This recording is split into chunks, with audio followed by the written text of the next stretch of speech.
that Hindu core of India who would have said it doesn't matter whether we are in power or not, we'll screw these guys. वो तो है ही नहीं ना. That sense of being the core, it doesn't matter who sits on the gaddi, we are the people. वो sense ही नहीं है. क्यों? Again collective identity नहीं है. कॉन्ग्रीगेशंस नहीं होते हैं. होते हैं तो बेवकूफी के भरे होते हैं. बेवकूफी के क्यों होते हैं? क्योंकि हम अडल्ट इन्फेंटाइल हैं. अडल्ट इन्फेंटाइल क्यों हैं? क्योंकि हम एक्सट्रीम इंडिविजुअलिस्ट हैं. सारी चीजों की जुड़ वहीं पे जाके मिलती है. जड़ वहीं पे जाके मिलती है एक्सट्रीम इंडिविजुअलिज्म के साथ. तो जब आप बात करते हैं ये सारे बोधों की, आप एक बार बता सकते हैं कि हम लोगों ने कई बार इन बोधों के बारे में बात कर ली है, 10 बोध हैं कौन से? हाँ हाँ, अभी बताते हैं. शुरू किया था आत्मबोध से. आत्मबोध is one individual's identity of their own life, their own sense of their individual identity. Individual identity में obviously parents, grandparents, immediate family वगैरह आ जाता है. Their profession comes in and all of that. Then when you do a sigma of a large number of people's identities, whether they are a town or a state or a language group or a religious group or a nation, that's what is इतिहास.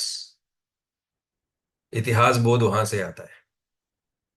So just the identity of your and my family in Kumaon is not enough. When you add the history of all the people of Kumaon, वो कुमाऊं की history बन जाती है. When add the history of all the states of India, India की history बन जाती है. When you add the history of all the places where the original India had footprints, then it becomes the history of today's India plus Afghanistan plus Pakistan plus Bangladesh, parts of Burma, etc., etc. तो अगर आपको ये सब चीजें पता ही नहीं होंगी, आपको इतिहास बोध ही नहीं आएगा, तो आपको यही नहीं समझ में आएगा कि हम कहाँ थे और कहाँ तक सिकुड़ के रह गए. अगर आपको ये दो चीजें नहीं समझ में आएंगी, तो आपको मेरा मित्र कौन रहा है और मेरा शत्रु कौन रहा है आपके लिए सिर्फ आज की कॉन्टेक्स्ट में ही समझ में आएगा. आपको इस बात से आपको यही नहीं समझ में आएगा कि एक व्यक्ति है जिसके पुरखे मेरे पुरखों से 4 5 6 7 8 शताब्दियों से लड़ रहे हैं. या तो ए ने बी को खत्म किया या बी ने ए को खत्म किया, कभी साथ रह ही नहीं पाए ये लोग. आज उसी का बच्चा, क्योंकि आपका अपर हैंड है तो गंगा जमनी वगैरह की फेंकने लगता है, तो आप सोचते हो ये मेरा मित्र हो गया. वो जबकि फोर्क टंग से बात कर रहा है, ऊपर से वो गंगा जमुनी कह रहा है, पीछे उसके छुरी रखी हुई है. जिस दिन मौका मिलेगा गर्दन उतार देगा आपकी. आपको शत्रु बोध ही नहीं है. वो बताया था ना, वो जो देवी जी थी उनको इस बात का अफसोस हो रहा था कि वो जो ऑयल रिजर्व्स मिलने वाली हैं पाकिस्तान में, वो पता नहीं मिलेंगी कि नहीं मिलेंगी. I pity the Pakistanis. She had neither आत्मबोध नॉर इतिहास बोध नॉर शत्रु बोध. ये तीनों चीज नहीं होंगी तो आपको संकट बोध नहीं होगा. कि जो होराइजन पे जो थ्रेट आ रही है, ये रिस्क मैनेजमेंट में we talk about horizon threats emerging far on the horizon. That's all risk management is about. और large smart nations are about. दूर से दिख जाता है उनको कि ये दूसरे ने क्या चाल चली है, उसका क्या डाउन स्ट्रीम इम्प्लीकेशन है, और इसको अभी यहीं पे हमें खत्म करना है. तो आपको संकट बोध नहीं आएगा. संकट बोध नहीं आएगा तो आपको अर्जेंसी नहीं आएगी. अर्जेंसी नहीं आएगी तो आप अपना काम फालतू की चीजों में टाइम वेस्ट कर देंगे. जैसे हमारे महान व्यक्ति ने पूरे 10 साल को ऐसे ही सब्जी पानी टॉयलेट वॉयलेट इसी में निकाल दिया है सब. कोई काम का कुछ काम नहीं किया है. Nothing will sustain. अगर एक ब्रिज या फ्लाईओवर और एयरपोर्ट 10 15 20 साल चलता है तो क्या, कौन सी बड़ी बात हो गई. ये कम से कम 10,000 साल पुरानी सभ्यता है. उसके लिए आपका एक 10 20 साल का एयरपोर्ट की क्या औकात है? आपके 75 साल की ही क्या औकात है? कुछ नहीं है. आप एक छोटा सा कॉमा है. लेकिन आप एक बड़े क्रूशियल 10 साल के पीरियड में आए. पूरी सत्ता आपके पास थी, सत्ता बल था आपके पास. आपने ना इतिहास बोध से कुछ काम लिया, ना मित्र बोध से, ना शत्रु बोध से, संकट बोध से. किसी बोध से आपने कुछ काम ही नहीं लिया. बहुत बालक की तरह आप लगे हुए हैं अपने पर्सनल फैट्स को चेस कर रहे हैं. क्यों? क्योंकि आप दिल से अंदर से एक्सट्रीम इंडिविजुअलिस्ट हैं. So if you are an extreme individualist, you don't understand the बोथ्स. आपकी बात क्योंकि सुन के एक्सट्रीम इंडिविजुअलिस्ट बनते ही. स्पार्क्स होने लगती है दिमाग के अंदर। हाँ, तो एक्सट्रीम इंडिविजुअलिस्ट बनते ही आप आत्मबोध को भी ढंग से नहीं समझ पाते। आत्मबोध का जो कलेक्टिव पार्ट है उसको तो और भी कम समझ पाते हैं, और वहां से नेक्स्ट स्टेप जो इतिहास बोध की तरफ जाता है, वहां तो आप कभी जा ही नहीं सकते, कभी नहीं जा सकते। पर एक पर है यहाँ पे, आपको अगर ढंग से कोई इतिहास समझाने लगे तो it just grips not just your brain and your eyes and your throat, but your heart.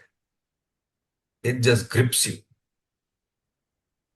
We all come to that in our own ways. Some people never get there, but one way to get there is to read yourself. Read a lot. Read. Keep immersing. Keep immersing. Immersion कीजिए। तो ये हो गया आपका संकट बोध। फिर मैंने देखा कि हमारे लोगों को आ, कई सिचुएशंस में यही नहीं समझ में आता कि हम, संकट तो आ गया, संकट ended in a war, war को हमने किसी तरह या तो जीत लिया या स्टेलमेट हो गया या हार गए। तो हमें यही नहीं समझ में आता कि विजय बोध क्या है और पराजय बोध क्या है। हम कब हारे, हम कब जीते। जैसे 1971 का वर्जन सबके दिमाग में ये है कि हम जीते थे, राइट, हम्म। और उसी को लेके हम चले रहते हैं, उसी को लेके चलते रहते हैं हम। अब ये देखिए कि पहले बात तो स्ट्रेटेजिक एम क्या थे 1971 के। There is no evidence to show that the strategic aim was to break Pakistan. The strategic aim was very limited. Somehow don't admit that there is a massive inflow of Hindus into India. Don't call it a Hindu genocide, just call it a army action by the West Pakistan Army in East Pakistan. Stop that action somehow, hold them off till the UN somehow will take pity on us. And despite our bad record with UN, where we even declined to take their permanent seat, and the UN is dominated by US and USSR. US is absolutely against us. Somehow UN will take pity on us and intervene and it'll stop. Then we will hand over everything to UN, the monkeys of our back, और अपने घर जाके आराम से peg लगा के बैठ जाएंगे। जहां तक मेरे को समझ में आता है, piece together the history based on my reading of various things, textbooks, blogs, Facebook posts, talking to people. There were individual generals who, when they saw the opportunity, exceeded their brief, and not on the sly. They told their superiors on phone in Delhi that there is this opportunity and I'm not going to let it go.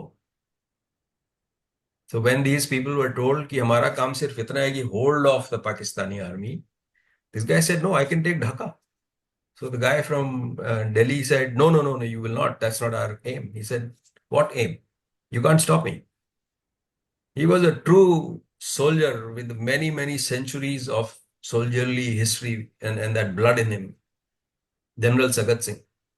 उनका नाम ही नहीं आता है कई records में. He went in with his men and he finally brought Niazi and his troops to their knees. Right? उसके बाद क्या हुआ? 16 दिसंबर 1971 को सरेंडर हुआ। The first thing we should have done, among the very first thing, as soon as the surrender ceremony and the humiliation of the defeated enemy was over, was to ask for our prisoners of war. 66 men. There are rare cases in the history of the world when the victorious army did not ask the first. No, the first thing is, where are my men? How dare you touch them? Give them to me. Nobody asked for them. The army commanders did not, the field marshal did not, the defense minister did not, the prime minister did not. Nobody asked for them. Where did they all get converted, diverted? We have to show the world that India will adhere to the Vienna Convention better than anybody else can. अब आप ये सोचो कि शायद 200 साल, may be 250 साल This is the biggest victory of India in the last 2 centuries minimum. Because we were always such a confused people, we had forgotten how to behave like victors at a time when we were scoring a monumental victory in our history. किसी को नहीं पता था. I have read the autobiography of one of the men in the inner circle of Indira Gandhi, and he clearly says that the mood in the Indian camp before the Shimla summit was, let's not do a Versailles on them. Versailles Treaty was so onerous on the Germans that gave birth to Hitler, and then that gave birth to Second World War. पहले तो इन साहब को यही समझ में नहीं आया कि इंडिया में आप मेटाफोर उठा के यूरोप से क्यों ला रहे हैं, हमारी हिस्ट्री कम है क्या. दूसरी बात है the relative size between India and Pakistan, the bad history between us, right, and so on and so fourth. ये आप 71 की बात कर रहे हैं, 65 में आप उनके साथ एक वॉर कर चुके हैं. बिटवीन 48 एंड 60, 47 एंड 65 भी कुछ कुछ कुछ कुछ चलता ही रहता था. There was so much violence on Hindus and their women, and that went on for many, many, many years. And why do you stop at 1947?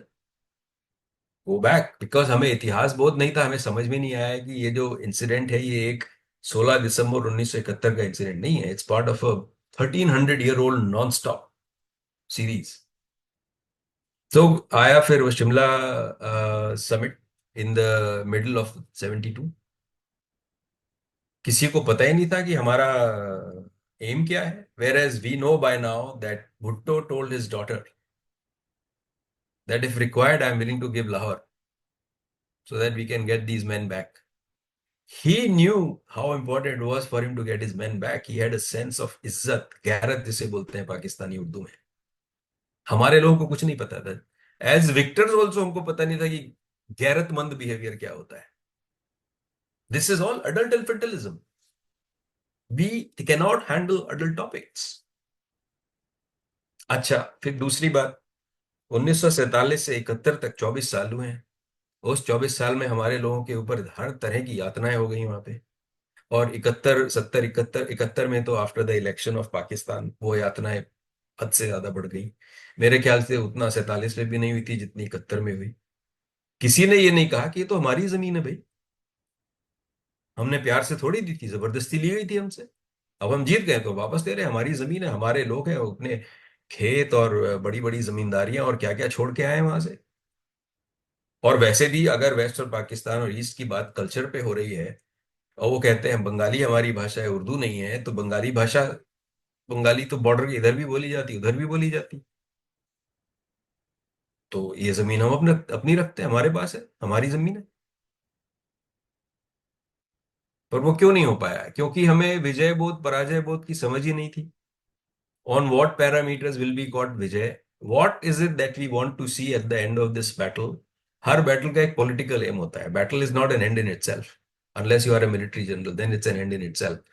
But for the ruler, the politicians now and the kings in the past, obviously the kings were fighters also, but you know what I'm saying. एक political aim होता है. वो clarity नहीं है आपके पास तो आप लड़के आ जाएंगे उल्टा सीधा. And then this is what has happened in our history repeatedly. Our army, which is the gift of the British to us, let's face it, the discipline, the SOPs, the structures, everything has been given by them. Before them, we didn't have a regimental system, regimental recruitment, etc. etc. नहीं था. कोई IMA नहीं था. वो 1 लाख लोगों ने 150 साल में क्या क्या बना दिया. ठीक है, they did it for exploiting us and they exploited us very cruelly. It sucked us dry. But the fact is कि फौज उनकी बनाई हुई है. अब उस फौज को यूज कैसे करना है उसकी जो स्ट्रेटेजिक थिंकिंग है वो हमारे पास है नहीं. विजय बोध नहीं है. We did not know how to define the aims of this war. किसी को पता ही नहीं था कि what does good look like, what does a good outcome look like. तो जो विजय थी 16 दिसंबर 1971 की, वो मिड 1972 जून या जुलाई जब भी वो शिमला समिट हुआ था, आते आते सारी पराजय में चेंज हो गई. लास्ट डे तक there was a stalemate. Our side did not even know how to assert and say, enough BS Bhutto, you are the loser. These are our terms. Take it. Otherwise, we are going to have you'll face even worse. वो सबके सब वहाँ Versailles में उसमें टिपक गए थे सारे के सारे। आपस में कोई कोऑर्डिनेशन नहीं था, कोई डीप डायलॉग नहीं था, स्ट्रेटेजिक थिंकिंग होती नहीं है। तो जीत के कौन गया शिमला समिट से? भुट्टो। क्यों? अगर आप मेरे को ऐसी टर्म्स देंगी तो मेरा वहां सर्वाइवल बहुत मुश्किल है। अभी तेरा सर्वाइवल मेरा काम थोड़ी है, वो तेरा काम है, तू अपने आप संभाल। सब दे दिया उसको, लाहौर भी दे दिया और ये भी दे दिया, वो भी दे दिया। अपने पीओडब्ल्यूज भी नहीं मांगे। और आज का हाल ये है कि मुझे याद है जब मैं इंजीनियरिंग कर रहा था तो बिजनेस वर्ल्ड एक मैगजीन, अब पता नहीं है या नहीं, उसमें एक इंटरव्यू था बांग्लादेश के फॉरेन मिनिस्टर का ऑन ट्रेड। पता नहीं उसमें उसने कुछ टेढ़ी मेढ़ी बातें कर दी। तो that innocent little boy, again adult infantile, who was the journalist from business world, he said to him, but we help create Pakistan, Bangladesh. तो उसके फॉरेन मिनिस्टर ने फटाक से जवाब दिया, तो क्या हम अपना सर काट के आपके हाथ में दे दें?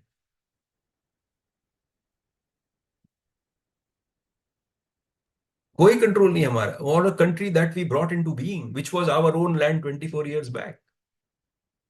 आज भी लोगों को नहीं पता है कि बांग्लादेश में जो कुछ हो रहा है इन अ वे हमारी जमीन पे हो रहा है। और जो कर रहा है वो सिर्फ बांग्लादेश पे नहीं रुकेगा, वो उसके आगे फैलाएगा ही फैलाएगा।